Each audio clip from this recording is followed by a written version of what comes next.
سورۃ نساء آیت نمبر 82۔ افلا یتدبرون القرآن ولو کان من عند غیر اللہ لوجدوا فیہ اختلافا کثیرا۔ تو کیا وہ قرآن میں غور و فکر نہیں کرتے، اور اگر وہ غیر اللہ کی طرف سے ہوتا تو اس میں بہت زیادہ اختلاف پاتے۔ قرآن میں اختلاف نہ ہونا ہی اللہ کی طرف سے نازل ہونے کی دلیل ہے۔ منافقوں کی جن باتوں پر انہیں تنبیہ کی گئی ان کی ایک وجہ یہ بھی تھی کہ انہیں قرآن کی اللہ کی طرف سے نازل ہونے میں بھی شک تھا۔ اس آیت میں اس شک کو دور کرنے کی عقلی دلیل پیش کی گئی، جو یہ ہے کہ انسان کی یہ حالت یہ ہے کہ بچپن میں اس کی عقل ناپختہ ہوتی ہے، جوانی میں قدرے ترقی کر جاتی ہے، اور پختہ عمر میں عقل بھی پختہ ہو جاتی ہے، اور اس کے ان تینوں ادوار کے کلام میں نمایاں فرق ہوتا ہے۔ پھر زندگی بھر اس کے نظریات بدلتے رہتے ہیں۔ بچپن میں خیالات اور نظریات اور طرح کے ہوتے ہیں، جوانی میں اور طرح کے، اور بڑھاپے میں اور طرح کے۔ پھر انسان جس شہر یا ملک میں جاتا ہے تو وہاں کے معاشرتی ماحول کا اثر قبول کر لیتا ہے۔ پھر کبھی انسان غصے کی حالت میں ہوتا ہے تو سب مخاطبوں کو دہشت زدہ بنا دیتا ہے۔ پھر افراط و تفریط کی کیفیت اس کے ہر قسم کے جذبات میں نمایاں طور پہ نظر آتی ہے۔ گویا اگر کسی بھی ایک انسان کی زندگی بھر کے کلام کا مجموعہ تیار کیا جائے تو اس میں سینکڑوں اختلافات اور تضاد آپ کو مل جائیں گے۔ اس کے برعکس اب اللہ کے کلام پہ نظر ڈالیے، جو 23 سال تک مختلف اوقات اور مختلف پس منظر اور مختلف مواقع پہ نازل ہوتا رہا، جو آخر میں ترتیب پا کر ایک مجموعہ بن گیا۔ آپ دیکھیں ادبی لحاظ سے اس کی فصاحت اور بلاغت میں کہیں کوئی فرق ہے، یا اس کے نظریات میں اس کی اخلاقی اقدار کی تعین میں کوئی اختلاف آپ کو نظر آتا ہے؟ یہ ایسی صورت ہے مثلا اگر یہود پر عذاب نازل ہوا ہو تو سب کو ایک ہی لاٹھی سے ہانک دیا گیا ہو، اور اس میں سے ان کے اچھے لوگوں کو مستثنی نہ کیا گیا ہو، اور ان کی خوبیاں الگ بیان نہ کر دی گئی ہوں۔ غرض جتنے بھی پہلو آپ سامنے لائیں گے آپ اس نتیجے پہ پہنچیں گے کہ انسان کا کلام نہیں ہو سکتا، اور اس کو نازل کرنے والا صرف اللہ تعالیٰ ہی کی ذات ہے۔ اللہ تعالیٰ اپنے بندوں کو حکم دیتا ہے کہ وہ قرآن کو غور و فکر کرے، تدبر کرے، اور اس سے غفلت نہ برتے، بے پرواہی نہ کرے۔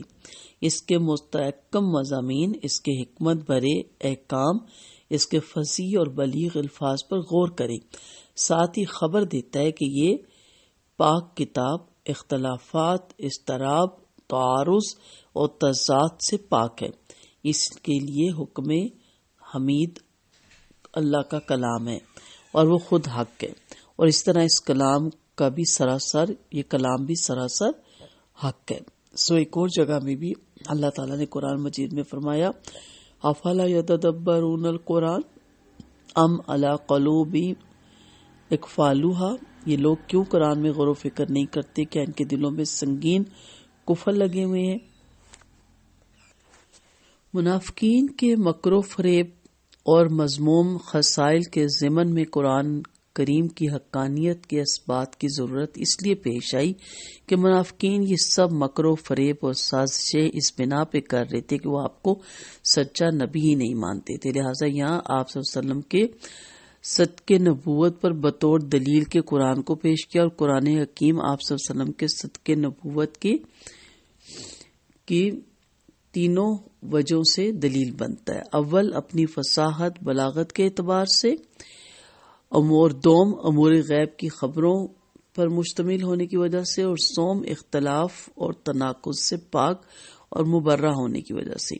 یہاں اس تیسری چیز کو بیان فرمایا، مطلب یہ کہ ایسا ممکن نہیں ہے کہ ایک انسان برس تک مختلف حالتوں میں مختلف موضوعات پر خصوصاً امور غیب کے متعلق اس قدر تفصیل سے گفتگو کرتا رہے اور اس کی ایک بات بھی دوسرے سے متضادم نہ ہو۔ یہ خصوصیت صرف قرآن کریم میں پائی جاتی ہے، جو غور و فکر کرنے والوں کے لیے اس کے کلام الہی ہونے کی دلیل ہے۔ اختلاف سے پاک ہونا بدرجہ خصاحت اور بلاغت کے اعتبار سے بھی ہو سکتا ہے، کیونکہ کوئی انسان خواہ کتنا ہی فصیح اور بلیغ کیوں نہ ہو، جب اتنی بڑی کتاب لکھے گا تو اس کے کلام میں قدرے اختلاف ضرور ہوگا، اور ساری کتاب بلاغت میں یکساں مرتب نہیں ہوگی۔ پھر یہ منافق خفیہ طور پر سازش کرتے تھے اور وحی کے ذریعے سے نبی کریم صلی اللہ علیہ وسلم کو ان کے بھید من اور ان بتا دیتے تھے۔